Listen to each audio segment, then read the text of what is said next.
SDM साहब और प्रमिला का रिश्ता। पहली मुलाकात। एसडीएम साहब और प्रमिला की मुलाकात एक सरकारी कार्यक्रम में हुई थी।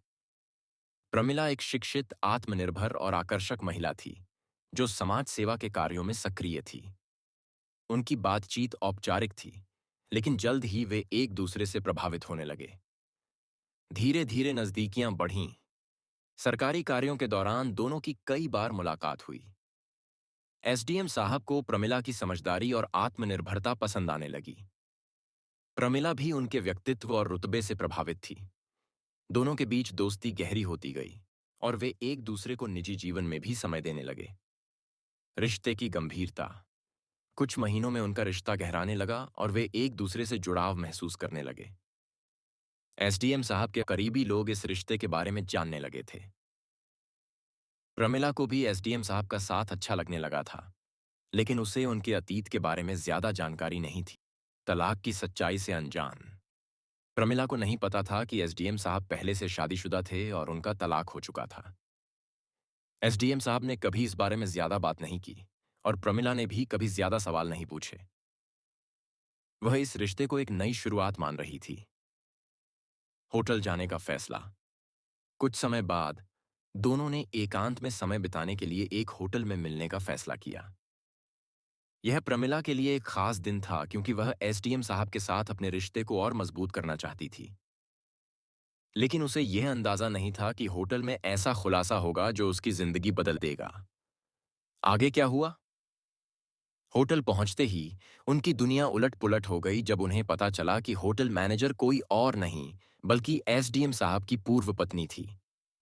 प्रमिला को जब सच्चाई का पता चला तो उसने एसडीएम साहब को लेकर क्या फैसला लिया? क्या वह उनके अतीत को स्वीकार कर सकी या यह रिश्ता यहीं खत्म हो गया? एसडीएम साहब और प्रमिला होटल पहुंचे। दोनों होटल की लॉबी में पहुंचे और रिसेप्शन पर चेक इन करने लगे। होटल का माहौल शांत था, लेकिन कुछ स्टाफ ने एसडीएम साहब को पहचान लिया। स्टाफ का अजीब व्यवहार। रिसेप्शनिस्ट ने जब नाम देखा तो थोड़ा हिचकिचाने लगी। वहां मौजूद कुछ अन्य स्टाफ भी कानाफूसी करने लगे। प्रमिला को यह सब अजीब लगा, लेकिन उसने ध्यान नहीं दिया। होटल मैनेजर का बुलाया जाना। रिसेप्शनिस्ट ने अनिश्चितता में होटल मैनेजर को बुलाने के लिए इंटरकॉम से कॉल किया। उसने धीरे से कहा, मैम, आपको रिसेप्शन पर आना होगा, एक वीआईपी गेस्ट आए हैं। कुछ मिनट बाद एक आत्मविश्वासी महिला होटल मैनेजर के रूप में वहां आई। एसडीएम साहब और मैनेजर का आमना सामना। होटल मैनेजर जैसे ही आई, उसकी नजर सीधी एसडीएम साहब पर पड़ी। दोनों की आंखें मिलीं और अचानक पूरे माहौल में तनाव फैल गया। एसडीएम साहब के चेहरे से खून उतर गया, जबकि मैनेजर की आंखों में झटका साफ दिखा। होटल मैनेजर की पहचान सामने आई। प्रमिला और होटल स्टाफ ने यह महसूस किया कि यहां कुछ गड़बड़ है। मैनेजर ने खुद को संभालते हुए पूछा, कैसे मदद कर सकती हूं सर? प्रमिला ने आश्चर्य से एसडीएम साहब की ओर देखा, लेकिन वह चुप रहे। मैनेजर की प्रतिक्रिया। कुछ सेकंड तक सन्नाटा छाया रहा। फिर मैनेजर ने ठंडी आवाज में कहा, यहां सब कुछ आपके हिसाब से ठीक रहेगा सर। उसकी बातों में व्यंग्य और दर्द दोनों छिपे थे। प्रमिला की जिज्ञासा बढ़ी। प्रमिला को मैनेजर की आंखों में कुछ अजीब लगा, जैसे कोई बीता हुआ दर्द छिपा हो। उसने एसडीएम साहब से धीरे से पूछा, आप इन्हें जानते हैं? एसडीएम साहब जवाब देने ही वाले थे कि तभी मैनेजर की फाइल नीचे गिर गई। गिरती फाइल और बड़ा खुलासा। फाइल से कुछ दस्तावेज और एक बच्चे की तस्वीर बाहर गिर गई। एसडीएम साहब ने तस्वीर उठाई और जैसे ही देखा, उनके हाथ कांपने लगे। मैनेजर ने गहरी सांस लेते हुए कहा, यह तुम्हारा बेटा है। होटल में सन्नाटा छा गया। प्रमिला पूरी तरह हैरान थी और एसडीएम साहब पूरी तरह स्तब्ध। होटल स्टाफ भी यह सब देखकर अवाक रह गया। अब सवाल यह था, आगे क्या होगा? होटल मैनेजर, एसडीएम साहब की पूर्व पत्नी, के मुंह से यह सुनकर कि बच्चा एसडीएम साहब का है, पूरे माहौल में सन्नाटा छा गया। प्रमिला पूरी तरह स्तब्ध रह गई। उसे यकीन नहीं हो रहा था कि एसडीएम साहब ने उससे यह इतना बड़ा सच छिपाया था। एसडीएम साहब का चेहरा सफेद पड़ चुका था। वह तस्वीर को एकटक देख रहे थे, जैसे वक्त अचानक थम गया हो। प्रमिला का गुस्सा और सवाल। प्रमिला को अब गुस्सा आने लगा। उसने तेज आवाज में पूछा, क्या यह सच है? यह बच्चा आपका है? एसडीएम साहब चुपचाप खड़े रहे। उनकी आंखों में अपराध बोध साफ झलक रहा था। पूर्व पत्नी ने एक कड़वी मुस्कान के साथ कहा, इन्हें बोलने दो प्रमिला। शायद अब सच बोलने की हिम्मत जुटा सकें। प्रमिला अब पूरी तरह नाराज हो चुकी थी। आपने मुझसे यह क्यों छुपाया? अगर आप पहले से शादीशुदा थे और आपका बच्चा भी है, तो आपने मुझसे रिश्ता क्यों रखा? एसडीएम साहब की सफाई। एसडीएम साहब ने गहरी सांस ली और धीमी आवाज में कहा, मैं बताने वाला था, लेकिन सही वक्त का इंतजार कर रहा था। उनकी पूर्व पत्नी ने कटाक्ष किया। सही वक्त? ये सही वक्त कब आता? जब प्रमिला तुम्हारे बच्चे की मां बनने वाली होती? एसडीएम साहब ने गहरी नजरों से मैनेजर को देखा, जैसे वह कुछ कहना चाहते हों, लेकिन शब्द नहीं मिल रहे थे। तलाक की असली वजह का खुलासा। प्रमिला ने सीधे मैनेजर से पूछा, आपका और इनका तलाक क्यों हुआ?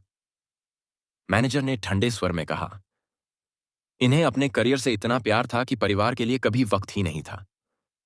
मैंने हर कोशिश की, लेकिन ये हमें हमेशा नजरअंदाज करते रहे। और फिर एक दिन, बिना कुछ सोचे समझे, मुझसे अलग होने का फैसला कर लिया। एसडीएम साहब ने सफाई दी, यह सच नहीं है।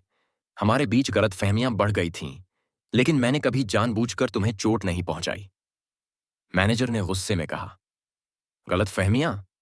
तुमने अपने ही बेटे तक से रिश्ता तोड़ लिया। जब मैं इस होटल में नौकरी करने आई, तब मुझे एहसास हुआ कि मुझे अब अपने दम पर अपने बेटे को पालना होगा। प्रमिला का फैसला। प्रमिला अब और बर्दाश्त नहीं कर सकती थी। उसने एसडीएम साहब की ओर देखा और कहा, मैं ऐसे इंसान के साथ नहीं रह सकती जो अपना अतीत छुपाए और अपनी जिम्मेदारियों से भागे। उसने तुरंत होटल से बाहर निकलने का फैसला किया। जाते जाते उसने कहा, आपके लिए यह सिर्फ एक पुरानी कहानी हो सकती है, लेकिन मेरे लिए यह धोखा है। एसडीएम साहब की उलझन। एसडीएम साहब अब पूरी तरह अकेले खड़े थे। एक ओर उनका अतीत था, उनका बेटा, जिसे उन्होंने अब तक नहीं अपनाया था। दूसरी ओर प्रमिला थी, जिससे वह सच में प्यार करने लगे थे, लेकिन अब शायद वह हमेशा के लिए जा चुकी थी। क्या एसडीएम साहब अपने बेटे को अपनाएंगे? उनकी पूर्व पत्नी ने आखिर में सिर्फ एक सवाल किया, क्या तुम अब अपने बेटे को अपनाने आओगे या फिर से भागोगे? एसडीएम साहब ने कोई जवाब नहीं दिया। वह बस तस्वीर को देखते रहे और सोचते रहे, क्या अब भी देर हो चुकी है? कहानी का नया मोड़, पछतावा और नया फैसला। होटल से निकलने के बाद की स्थिति। प्रमिला बिना पीछे देखे होटल से बाहर निकल गई। उसके मन में गुस्सा, दुख और अपमान की भावना उमड़ रही थी। एसडीएम साहब वहीं खड़े रह गए। उनके दिमाग में पुरानी यादें घूमने लगीं। उनकी पूर्व पत्नी ने भी अब कोई और बात नहीं की, बस बेटे की तस्वीर उठाई और वापस अपने केबिन में चली गई। एसडीएम साहब का आत्ममंथन। एसडीएम साहब उस रात सो नहीं पाए। उन्होंने सोचा कि क्या वाकई उन्होंने अपने अतीत को नजरअंदाज कर दिया था? क्या प्रमिला सही कह रही थी? उन्हें अपने बेटे की मासूम तस्वीर बार बार याद आ रही थी। उन्होंने पहली बार महसूस किया कि उन्होंने प्रमिला से सिर्फ सच नहीं छुपाया, बल्कि अपने ही बेटे को भी नकार दिया था। प्रमिला की दुविधा। प्रमिला भी होटल से निकलने के बाद बहुत परेशान थी। वह एसडीएम साहब से जुड़ी थी, लेकिन अब उसे उन पर भरोसा नहीं था। उसने खुद से पूछा, क्या मैं किसी ऐसे व्यक्ति के साथ रह सकती हूं जो अपनी जिम्मेदारियों से भागता हो? लेकिन कहीं ना कहीं वह यह भी चाहती थी कि एसडीएम साहब अपनी गलती को स्वीकारें और सुधरें। एसडीएम साहब का बड़ा कदम। अगले दिन एसडीएम साहब ने फैसला किया कि अब और भागना नहीं है। वह सीधे होटल गए और अपनी पूर्व पत्नी से मिले। उन्होंने सीधे कहा, मैं अपने बेटे से मिलना चाहता हूं। उनकी पूर्व पत्नी पहले तो चौंक गई, फिर बोली, क्या तुम यह सिर्फ गिल्ट, पछतावे में कर रहे हो या सच में महसूस किया है? एसडीएम साहब ने पहली बार सच्चे मन से कहा, मैंने बहुत गलतियां की हैं, लेकिन अब मैं सुधरना चाहता हूं। बेटे से मुलाकात। पहली बार एसडीएम साहब अपने बेटे से मिले। बच्चा पहले तो थोड़ा डरा हुआ था, क्योंकि उसने अपने पिता को कभी नहीं देखा था। लेकिन जैसे ही एसडीएम साहब ने उसे गोद में उठाया, उनके अंदर कुछ पिघलने लगा। उन्होंने महसूस किया कि यह रिश्ता सिर्फ खून का नहीं, बल्कि एक जिम्मेदारी और प्यार का भी था। प्रमिला को मनाने की कोशिश। अपने बेटे से मिलने के बाद एसडीएम साहब ने प्रमिला से मिलने का फैसला किया। उन्होंने उसे एक चिट्ठी लिखी, मैंने अपनी गलती मान ली है और अपने बेटे को अपनाने जा रहा हूं। अगर तुम चाहो तो एक आखिरी बार मुझसे मिलो। मैं तुम्हारे जवाब का इंतजार करूंगा। प्रमिला यह चिट्ठी पढ़कर सोच में पड़ गई। कहानी का अंत, नई शुरुआत या अलविदा। प्रमिला का फैसला। प्रमिला ने चिट्ठी पढ़ने के बाद गहरी सोच में पड़ गई। उसने खुद से पूछा, क्या मैं फिर से उन पर भरोसा कर सकती हूं? एसडीएम साहब ने भले ही अपनी गलती मान ली थी, लेकिन विश्वास एक बार टूट जाए तो उसे जोड़ना आसान नहीं होता। उसने तय किया कि वह एसडीएम साहब से मिलकर आखिरी बार बात करेगी। आखिरी मुलाकात। प्रमिला और एसडीएम साहब पार्क में मिले, जहां उन्होंने पहली बार एक दूसरे से अपने दिल की बातें साझा की थीं। एसडीएम साहब बोले, मैं नहीं चाहता कि तुम मुझसे सिर्फ इसीलिए दूर जाओ क्योंकि मैंने अतीत में गलतियां की हैं। मैं बदलना चाहता हूं और मैंने अपने बेटे को अपनाने का फैसला कर लिया है। प्रमिला ने गहरी नजरों से उन्हें देखा और कहा, मुझे खुशी है कि तुमने अपने बेटे के लिए सही फैसला लिया, लेकिन हमारे रिश्ते के लिए शायद बहुत देर हो चुकी है। इमोशनल विदाई। एसडीएम साहब की आंखों में दर्द छलक आया, लेकिन उन्होंने जबरदस्ती मुस्कुराते हुए कहा, मैं समझ सकता हूं प्रमिला, अगर तुम्हारी खुशी मुझसे दूर जाने में है तो मैं तुम्हारे फैसले का सम्मान करता हूं। प्रमिला की आंखों में भी आंसू थे, लेकिन उसने खुद को मजबूत रखा। कभी कभी प्यार काफी नहीं होता, उसने धीरे से कहा, और वहां से चली गई। नई राहें, नई शुरुआत। प्रमिला ने अपने जीवन में आगे बढ़ने का फैसला किया, क्योंकि उसे पता था कि एक सच्चे रिश्ते में पूरी सच्चाई और भरोसे की जरूरत होती है। एसडीएम साहब ने भी अपनी जिंदगी को नए सिरे से शुरू किया, अपने बेटे के साथ एक नया रिश्ता बनाने की कोशिश की। उनकी पूर्व पत्नी ने देखा कि एसडीएम साहब अब सच में बदल रहे हैं, और उसने उन्हें अपने बेटे की जिंदगी में शामिल होने का मौका दिया। अंत का संदेश। यह कहानी हमें सिखाती है कि प्यार सिर्फ भावनाओं का नाम नहीं, बल्कि जिम्मेदारी और सच्चाई का भी है। कुछ रिश्ते पूरे नहीं होते, लेकिन वे हमें जिंदगी का एक अहम सबक देकर जाते हैं। निष्कर्ष। रिश्तों, सच्चाई और जिम्मेदारी का सबक। इस कहानी का अंत हमें कई गहरे जीवन पाठ सिखाता है। सच्चाई छुपाने से रिश्ते कमजोर हो जाते हैं। एसडीएम साहब और प्रमिला का रिश्ता मजबूत हो सकता था, अगर उन्होंने शुरुआत से ही अपना अतीत प्रमिला से साझा किया होता। जब सच्चाई छिपाई जाती है तो भरोसे की नींव कमजोर हो जाती है, और एक न एक दिन वह रिश्ता टूट जाता है। यह दिखाता है कि किसी भी रिश्ते में ईमानदारी सबसे जरूरी होती है। प्यार सिर्फ भावनाओं से नहीं, बल्कि जिम्मेदारी से भी बनता है। एसडीएम साहब ने प्रमिला से प्यार किया, लेकिन अपने अतीत और अपने बेटे की जिम्मेदारी से मुंह मोड़ लिया। प्रमिला ने जब यह सच जाना तो उसे महसूस हुआ कि जो व्यक्ति अपने बेटे की जिम्मेदारी से भाग सकता है, वह किसी भी रिश्ते को अधूरा छोड़ सकता है। इसलिए केवल प्यार महसूस करना काफी नहीं होता, बल्कि अपने कर्तव्यों को निभाना भी उतना ही जरूरी होता है। गलतियों को सुधारने का हमेशा मौका होता है। जब एसडीएम साहब को अपनी गलती का एहसास हुआ तो उन्होंने अपने बेटे को अपनाने का फैसला किया। उन्होंने दिखाया कि भले ही अतीत को बदला नहीं जा सकता, लेकिन भविष्य को बेहतर बनाने की कोशिश हमेशा की जा सकती है। यह दर्शाता है कि सही समय पर किए गए सही फैसले, भले ही देर से हों, फिर भी किसी की जिंदगी बदल सकते हैं। हर रिश्ता हमेशा नहीं टिकता, लेकिन वह हमें कुछ सिखाकर जरूर जाता है। प्रमिला और एसडीएम साहब के रास्ते अलग हो गए, लेकिन इस सफर ने दोनों को बहुत कुछ सिखाया।